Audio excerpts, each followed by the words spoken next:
I stood in that cellar, my hands shaking as I held the photograph that would change everything I thought I knew about my family. The woman in the picture looked exactly like me, but the date on the back read 1973, 23 years before I was even born.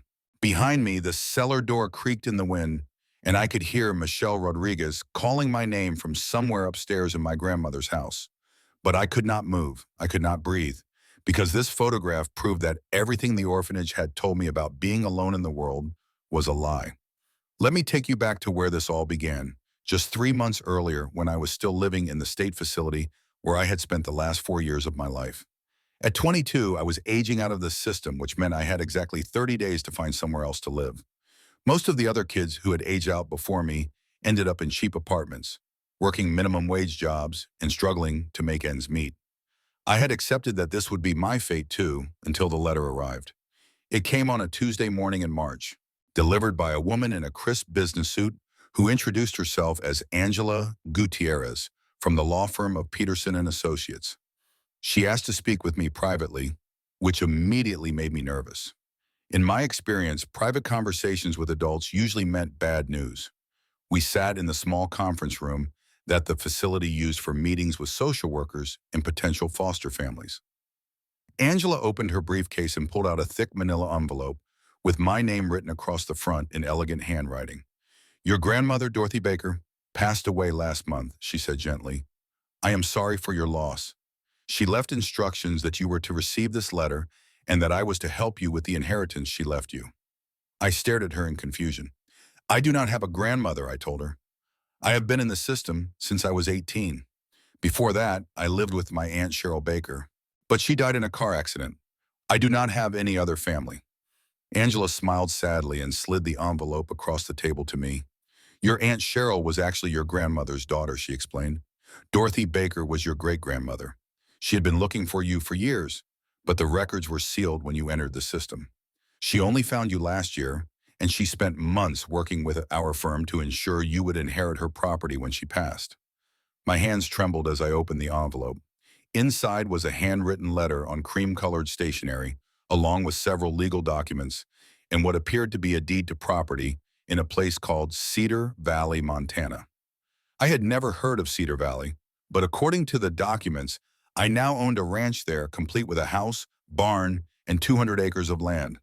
Before we see how this ends, tell us where you are watching from and hype this video in the comments. This story is about to get so much more complicated than I ever imagined. The letter from my great-grandmother was written in the same elegant handwriting I had seen on the envelope. It began simply, "My dearest Jennifer, I am so sorry we never had the chance to meet. I have thought about you every day since your grandmother Cheryl died, and I have spent these last 4 years trying to find a way to bring you home." As I read her words, I learned that Cheryl Baker had not been my aunt at all, but my grandmother. She had raised my mother, Sarah, who had died when I was just a baby.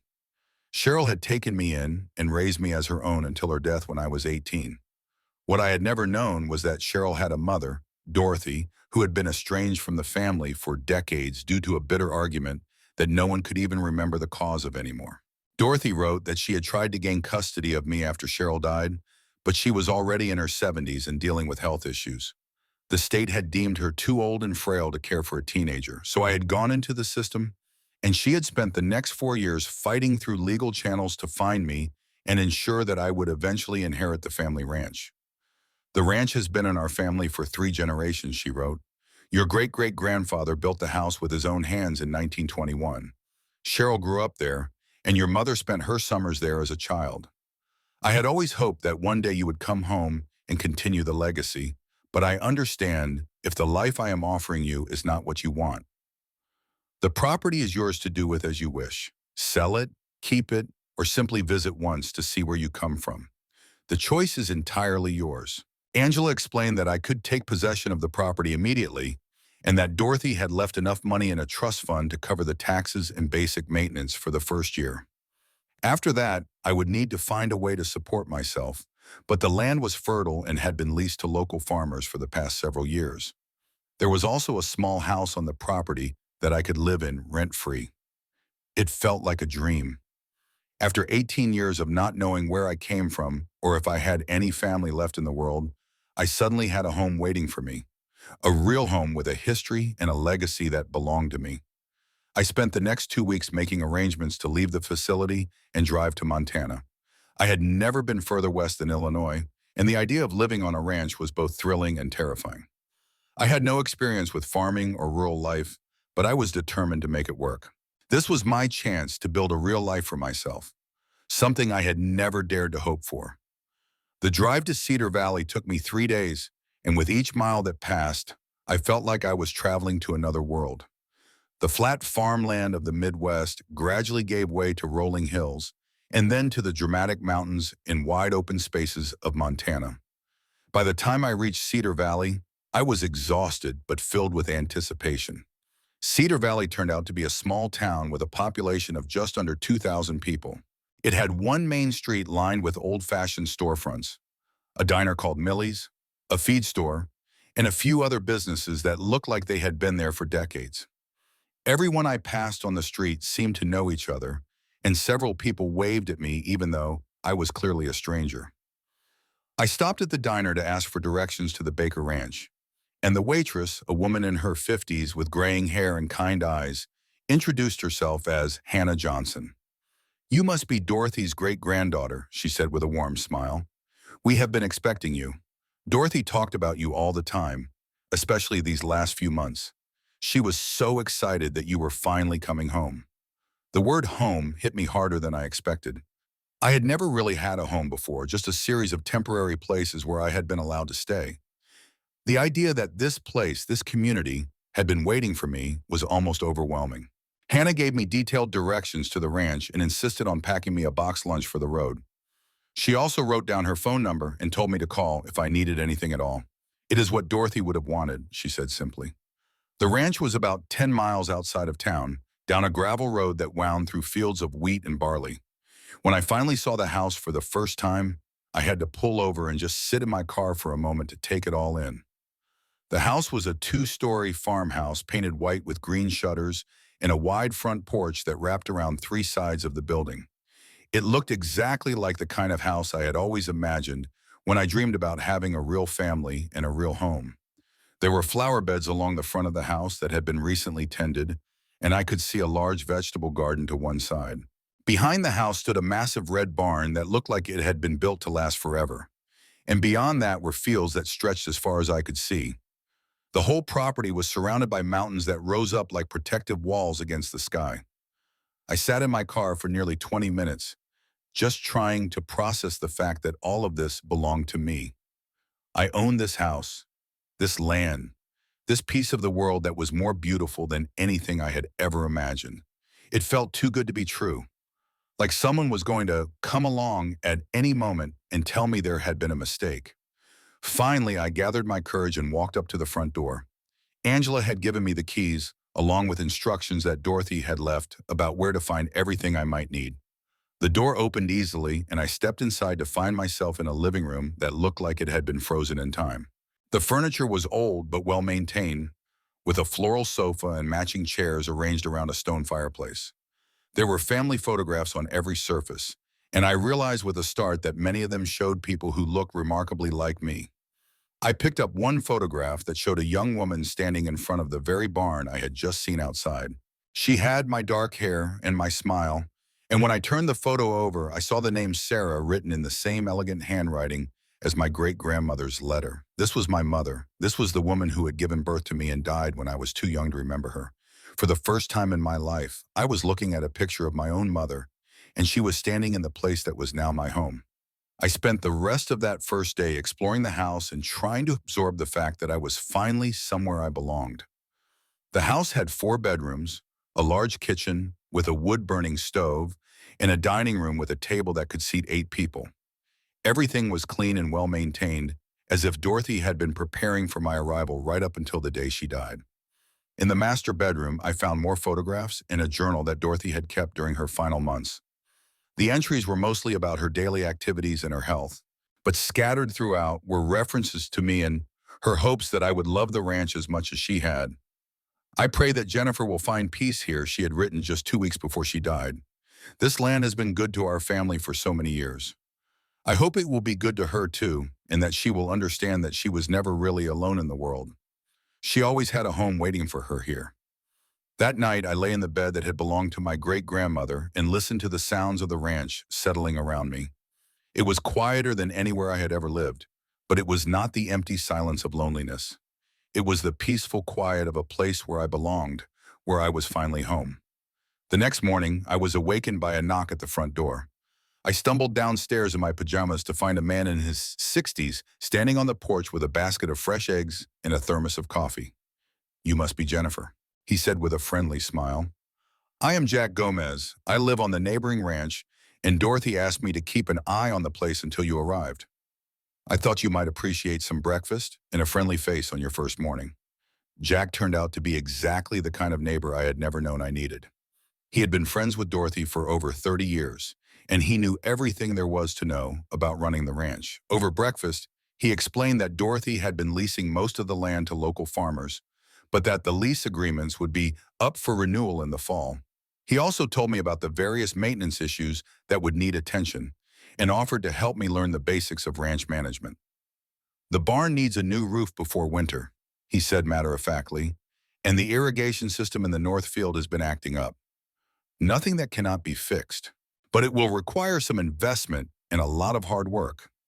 Dorothy left you enough money to get started, but you will need to decide fairly quickly whether you want to keep the ranch operating or sell it to someone who can." The question of whether to keep the ranch or sell it had been weighing on my mind since I first received Dorothy's letter. I had no experience with farming or ranching, and the idea of managing 200 acres of land was intimidating. But standing in the kitchen where my mother had eaten breakfast as a child, surrounded by photographs of generations of my family, I knew I could not give up without at least trying. Jack spent the morning showing me around the property and explaining how everything worked. The ranch had been primarily a wheat and barley operation, with some cattle grazing in the back pastures. Dorothy had sold off most of the cattle in recent years as her health declined, but the infrastructure was still in place if I wanted to get back into livestock. The most challenging part of the tour was the barn. It was even larger than it had appeared from the outside, with a hayloft that stretched the entire length of the building and stalls for a dozen horses. But Jack was right about the roof. There were several places where daylight was visible through gaps in the shingles, and I could see water stains on some of the wooden beams that indicated leaks during rainstorms. "This is going to be expensive," I said, trying to keep the worry out of my voice. Jack nodded sympathetically. Dorothy knew it would be. That is why she set aside extra money in the trust fund specifically for barn repairs. She also had a relationship with a local contractor, David Peterson, who does good work at fair prices. I can give you his number if you want to get an estimate. Over the next few weeks, I threw myself into learning everything I could about ranch management and rural life. Jack introduced me to other local farmers and ranchers, and I quickly discovered that the community in Cedar Valley was unlike anything I had ever experienced. People looked out for each other, shared resources and knowledge freely, and treated me like family even though I was a complete stranger. Hannah Johnson from the diner became a particular source of support and friendship. She invited me to join the local women's group that met every Thursday evening, and through them, I learned about everything from canning vegetables to organizing community fundraisers. For the first time in my life, I felt like I was part of something larger than myself. But it was not all smooth sailing. The contractor, David Peterson, confirmed that the barn roof would cost nearly $15,000 to replace properly. The irrigation system needed another $8,000 in repairs. And I was quickly learning that running a ranch required skills and knowledge that I simply did not have. I made mistakes constantly during those first few weeks. I accidentally left a gate open and spent 6 hours chasing down 3 escaped cattle with Jack's help. I planted the vegetable garden too early and lost most of my seedlings to a late frost. I tried to fix a broken water pipe myself and ended up flooding the basement. Each mistake was frustrating and expensive, and there were moments when I seriously considered selling the ranch and moving back to the city where life was more predictable. But every time I thought about giving up, I would find another piece of family history that reminded me why I needed to stay. It was during one of my attempts to organize the basement that I discovered the cellar. I had been down there several times before, moving boxes and trying to clear out decades of accumulated belongings, but I had never noticed the narrow wooden door hidden behind a stack of old furniture. The door was painted the same color as the basement walls, and it blended in so well that it was almost invisible unless you knew exactly where to look. When I finally moved the furniture aside and opened the door, I found a small room that had clearly been used for food storage. There were empty canning jars lined up on wooden shelves, and the air smelled of apples and root vegetables. But it was not the food storage that caught my attention. It was the wooden trunk sitting in the corner of the room, covered with a dusty blanket that looked like it had not been disturbed for decades. Inside the trunk, I found a treasure trove of family history that took my breath away. There were letters dating back to the 1940s, photographs of people I was beginning to recognize as my relatives, and official documents that told the story of my family's life on the ranch. But the most shocking discovery was a birth certificate with my mother's name on it, dated 1973. According to the certificate, my mother Sarah had been born in Cedar Valley, Montana, to parents named Dorothy Baker and Michael Hughes. This meant that Dorothy was not my great-grandmother at all. She was my grandmother. And the woman I had known as my grandmother, Cheryl, had actually been my great-aunt, Dorothy's sister. I sat in that cellar for hours reading through letters and documents that revealed a family history far more complicated than I had ever imagined. Dorothy and Cheryl had both been in love with the same man, Michael Hughes, and when he chose Dorothy, it had created a rift between the sisters that lasted for decades. When my mother Sarah was born, Cheryl had been so bitter about losing Michael that she had refused to acknowledge the baby as her niece. The sisters had not spoken for years, until Sarah was killed in a car accident when I was just 2 years old. At that point, Dorothy was already a widow, Michael having died in a farming accident when Sarah was 12. Dorothy had wanted to raise me herself, but she was struggling with depression and financial problems in the wake of Michael's death. Cheryl, who had never married or had children of her own, had offered to take me in temporarily while Dorothy got back on her feet. But the temporary arrangement had become permanent when Dorothy suffered a nervous breakdown and was hospitalized for several months. By the time she recovered, Cheryl had become attached to me and refused to give me back. The sisters had fought bitterly over my custody, and in the end, Cheryl had moved away from Cedar Valley and taken me with her, cutting off all contact with Dorothy. For the next 16 years, Dorothy had tried to find us, but Cheryl had changed her name and moved several times to avoid being tracked down. It was only after Cheryl died and I entered the foster system that Dorothy had finally been able to locate me through the legal system. The most heartbreaking part of the story was contained in a series of letters that Dorothy had written to me over the years, but never sent. She had written to me on every birthday, every Christmas, every milestone that she had missed. The letters were filled with love and regret and with stories about the ranch and the family history that she had wanted to share with me. "I should have fought harder to bring you home," she had written on my 18th birthday. "I should have gone to court, should have hired better lawyers, should have done whatever it took to keep our family together. Instead, I let my pride and my grief keep me from the one person who mattered most. I hope that someday you will forgive me and that you will understand that I never stopped loving you or thinking about you." As I read those words, I felt a grief so profound that it took my breath away. Not just grief for Dorothy, who had died before we could meet, but grief for all the years we had lost, all the memories we could have made together, all the love that had been wasted because of pride and stubbornness, and a family feud that no one could even remember the cause of anymore. But along with the grief came something else, a sense of belonging that I had never felt before. Reading those letters, looking at those photographs, I finally understood that I had never been alone in the world. I had always been loved, always been wanted, always had a home waiting for me. It had just taken 22 years to find my way back to it. The discovery in the cellar changed everything for me. It was no longer a question of whether I would keep the ranch or sell it. This was my home, my family's legacy, and I was determined to honor the love and sacrifice that Dorothy had poured into preserving it for me. I called David Peterson the next morning and told him to start work on the barn roof immediately. I also contacted the irrigation specialist that Jack had recommended and scheduled the repairs for the north field. The money Dorothy had left me would cover the immediate repairs, but I knew I would need to find a way to make the ranch profitable if I wanted to keep it long-term. Jack helped me develop a business plan that focused on sustainable farming practices and direct sales to local restaurants and farmers markets. Cedar Valley was only an hour away from a larger city that had a growing demand for locally sourced produce and grass-fed beef. If I could build relationships with the right buyers, I could potentially make a good living from the ranch. The work was harder than anything I had ever done in my life. I was up every morning before dawn, checking on the cattle, maintaining equipment, and learning to operate machinery that I had never even seen before. My hands were constantly dirty, my back ached from lifting hay bales, and I fell into bed exhausted every night. But I had never been happier. For the first time in my life, I was working towards something that belonged to me, building something that would last beyond my own lifetime.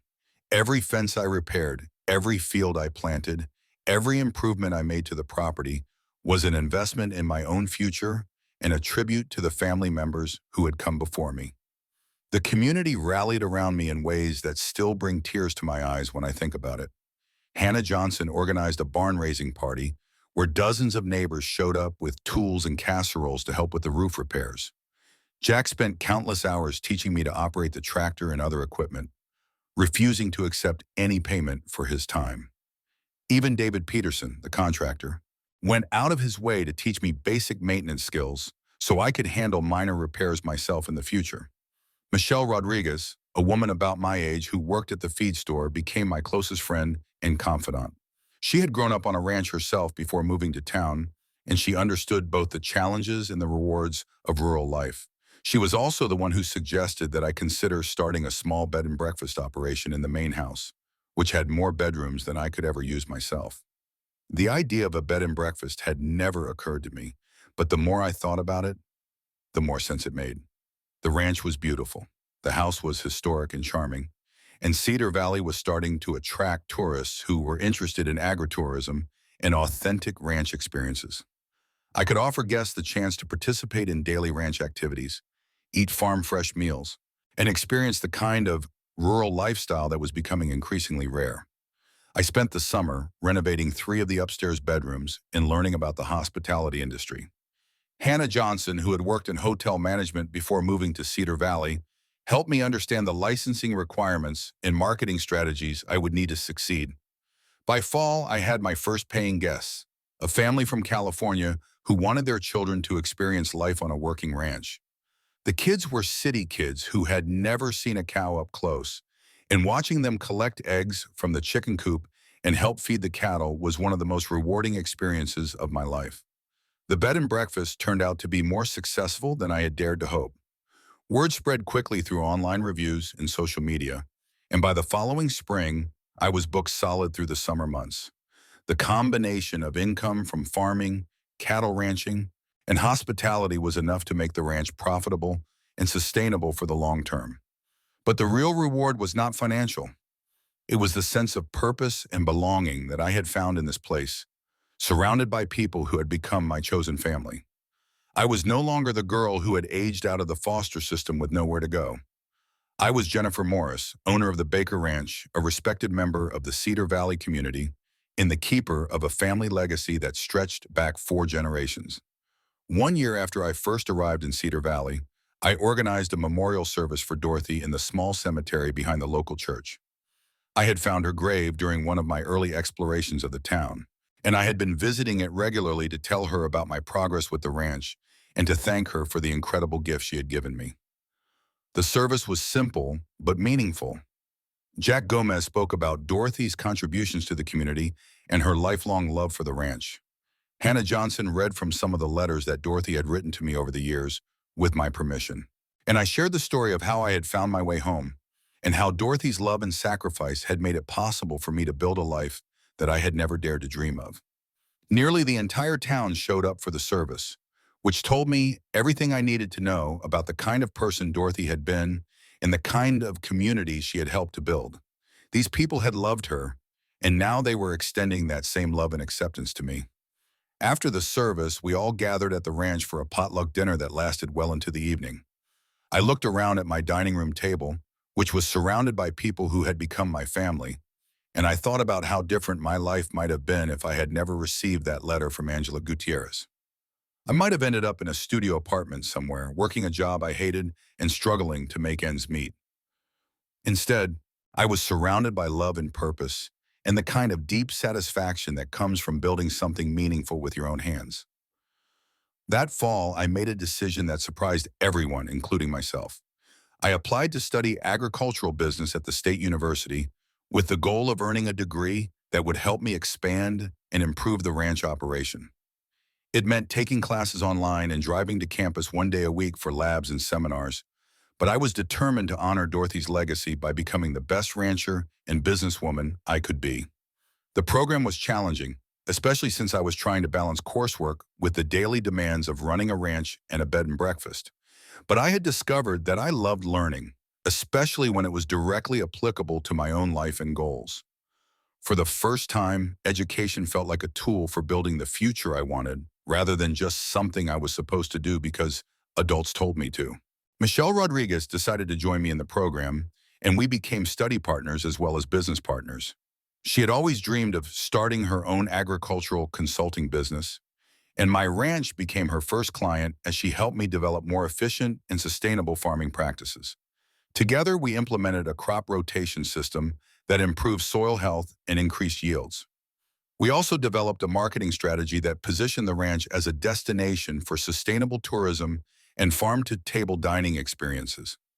The bed and breakfast evolved into something more like a ranch resort, where guests could participate in every aspect of ranch life while enjoying comfortable accommodations and gourmet meals made from ingredients we grew and raised ourselves.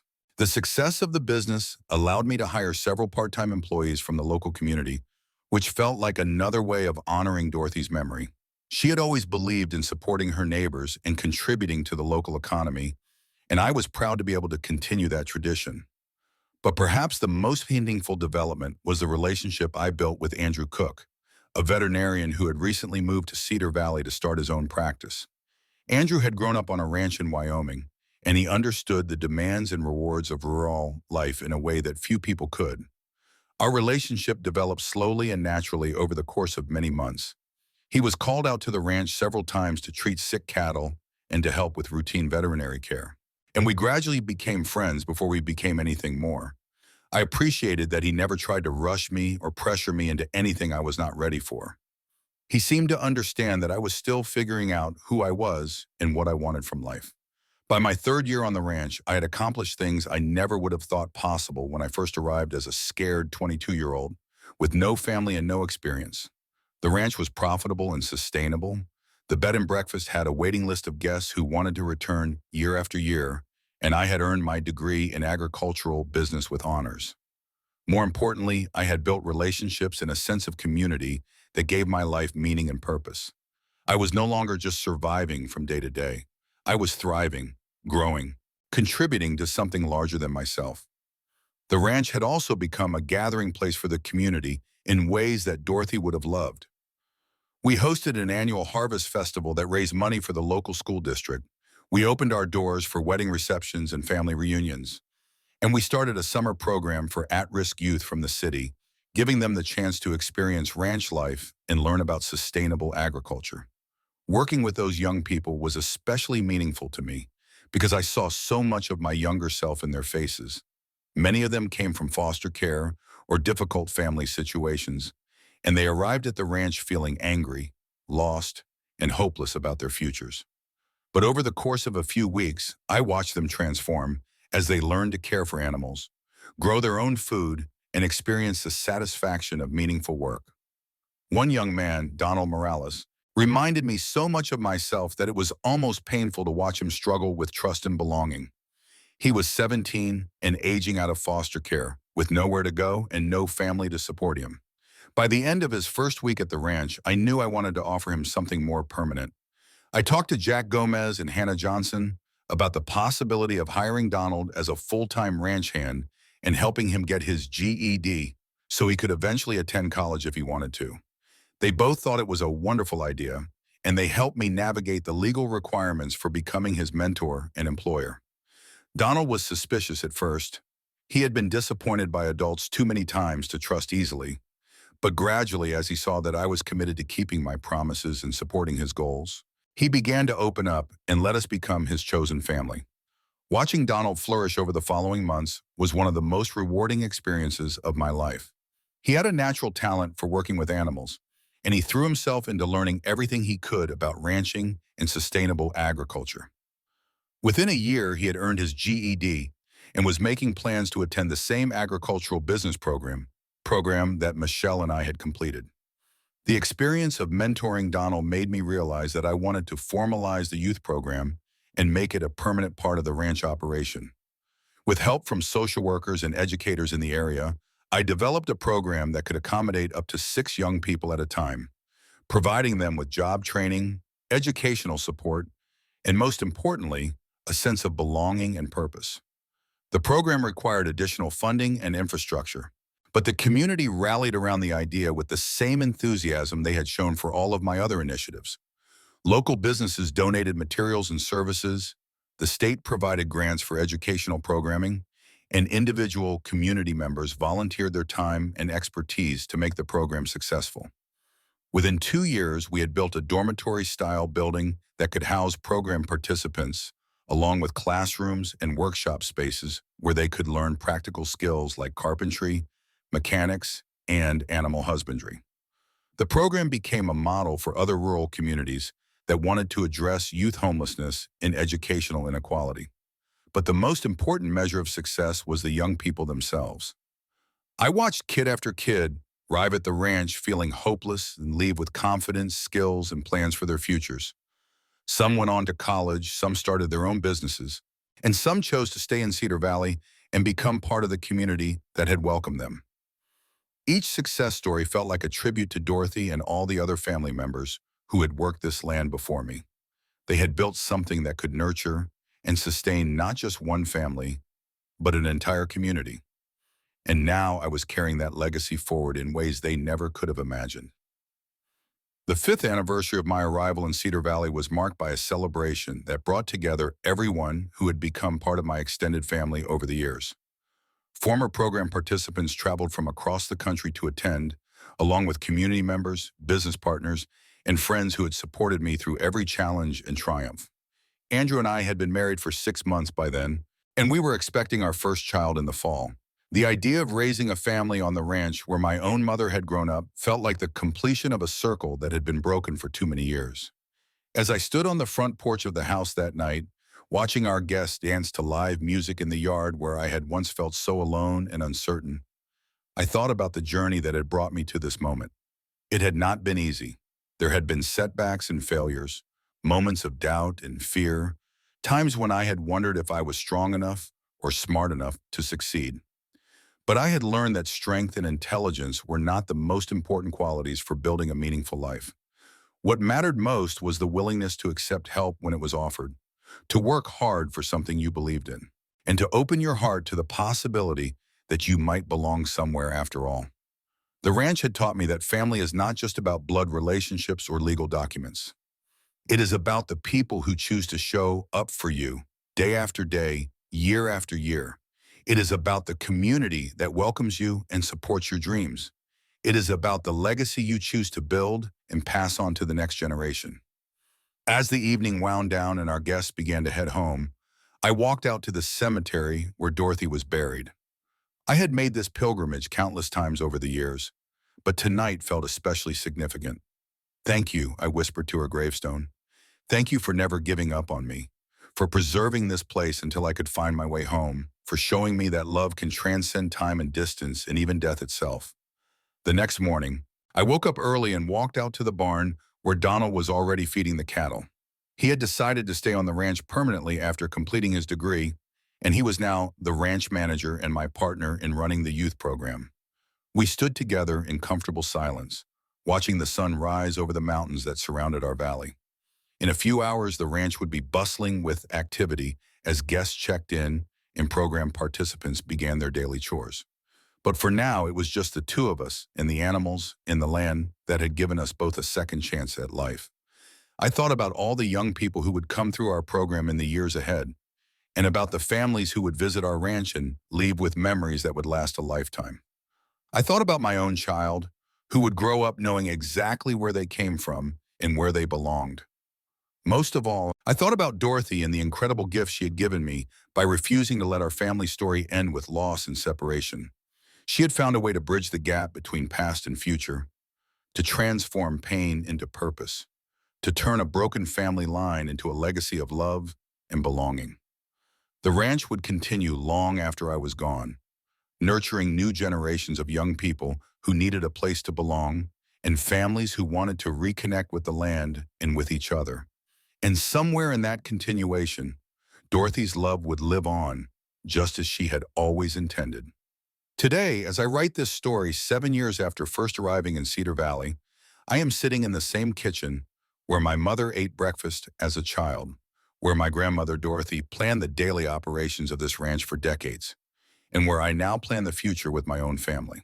My daughter Sarah, named for the mother I never got to know, is 3 years old now and already showing signs of the same love for this land that has sustained our family for generations. She helps me collect eggs from the chicken coop every morning, and she knows the name of every cow and horse on the property. When people ask her where she lives, she says proudly, "I live on the Baker Ranch with Mama and Daddy and all the animals." Andrew has become not just my husband, but my true partner in every aspect of the ranch operation. His veterinary practice has grown to serve the entire valley, and he has developed innovative programs that help local ranchers improve animal health and welfare while reducing costs. Together, we have created a model of sustainable agriculture that other communities are now trying to replicate. The youth program has expanded beyond anything I originally imagined. We now serve 30 young people each year, and we have a 90% success rate in terms of participants completing their education and finding stable employment or continuing their studies. 3 of our former participants have started their own ranches, 2 have become veterinarians, and 1 is now a social worker who specializes in helping other young people transition out of foster care. But perhaps the most meaningful development has been the relationships I have built with other members of my extended family. Through genealogy research and social media, I have connected with cousins and distant relatives who were scattered across the country after the family disputes of previous generations. Many of them have visited the ranch, and we have been able to piece together a more complete picture of our family history. I learned that the original family feud between Dorothy and Cheryl was triggered by a misunderstanding that could have been resolved with a simple conversation. Michael Hughes had been planning to propose to Dorothy, but Cheryl had misinterpreted his friendship with her as romantic interest. When he chose Dorothy, Cheryl felt betrayed and humiliated, even though Michael had never encouraged her feelings or made any promises to her. The tragedy was that both sisters had spent decades nursing their hurt and anger over something that had never been real to begin with. They had let pride and stubbornness destroy their relationship and separate them from the people they loved most. It was a lesson I have tried to carry with me in all of my relationships since then. The ranch now hosts an annual family reunion that brings together relatives from across the country. We share stories, look through old photographs, and work together to preserve the family history that was almost lost forever. My daughter will grow up knowing her cousins and understanding her place in a family tree that stretches back generations. We have also established a scholarship fund in Dorothy's name that helps young people from rural communities attend college and pursue careers in agriculture and related fields. The fund is supported by profits from the ranch operation and by donations from community members and former program participants who want to give back to the place that gave them their start in life. Every dollar we award feels like another way of honoring Dorothy's memory and continuing the legacy of generosity and community support that she embodied throughout her life. She believed that education and opportunity should be available to everyone, regardless of their family background or financial circumstances, and the scholarship fund ensures that her values will continue to shape young lives for generations to come. Looking back on this journey, I'm struck by how many times my life could have taken a completely different direction. If Dorothy had not spent years fighting through legal channels to find me, if Angela Gutierrez had not delivered that letter, if I had chosen to sell the ranch instead of staying to learn how to run it, if the community had not welcomed me with such open arms, if any of a dozen other factors had been different, I might never have found my way home. But I have learned that life is not just about the big moments and dramatic turning points. It is also about the small daily choices we make to show up for the people we love, to work hard for the things we believe in, and to remain open to possibilities we never imagined for ourselves. Every morning when I wake up in this house, I'm reminded of the incredible chain of love and sacrifice that made my life possible. My great-great-grandfather who built this house with his own hands, my great-grandmother who preserved it through the Great Depression and World War II, my grandmother Dorothy who refused to let family disputes destroy our legacy, and all the community members who welcomed me and helped me learn to belong here. I think about the young people who will come through our program in the years ahead, and I hope that some of them will find the same sense of purpose and belonging that I have found here. I hope they will learn that family is not just about the circumstances of your birth, but about the people who choose to love you and support your dreams. I hope they will discover, as I did, that home is not just a place on a map, but a feeling of being exactly where you are supposed to be, surrounded by people who know your story and love you anyway. Most of all, I hope they will understand that no matter how lost or alone they might feel, there is always the possibility that somewhere, someone is working to bring them home. There is always the chance that love will find a way to bridge the gaps that seem impossible to cross. The ranch has taught me that healing is possible, that families can be rebuilt, that legacies can be restored and continued in ways that honor both the past and the future. It has shown me that community is not just about geography, but about the willingness to invest in each other's success and happiness. And it has proven to me, beyond any doubt, that love is stronger than loss, that hope is more powerful than despair, and that home is always worth fighting for, no matter how long the journey or how difficult the path. As I finish writing this story, my daughter is playing in the yard outside the kitchen window, chasing chickens and laughing with the pure joy of a child who knows she is loved and safe and exactly where she belongs. In a few hours, Andrew will come home from his rounds, and we will sit down to dinner at the same table where generations of my family have gathered to share meals and stories and plans for the future. Tonight, like every night, I will walk out to the cemetery to visit Dorothy's grave and tell her about our day. I will thank her for the incredible gift she gave me, not just the ranch and the financial security, but the knowledge that I was always loved, always wanted, always part of something larger than myself. And tomorrow, I will wake up and do the work that she entrusted to me, caring for this land, nurturing the young people who need a place to belong, and building a legacy of love and community that will outlast all of us. If you are watching this from anywhere in the world, I want you to know that your story matters, that your dreams are worth fighting for, and that somewhere someone is hoping you will find your way home. Maybe home is a place you have never been. Maybe it is a community you have yet to discover. Maybe it is a family you have not met yet. But it is out there waiting for you, and it is worth every step of the journey to find it. Subscribe to hear more stories like this one, and tell me in the comments about your own journey to find where you belong. Share this video with someone who needs to be reminded that home is always possible, that family can be chosen as well as given, and that love has a way of finding us exactly when we need it most.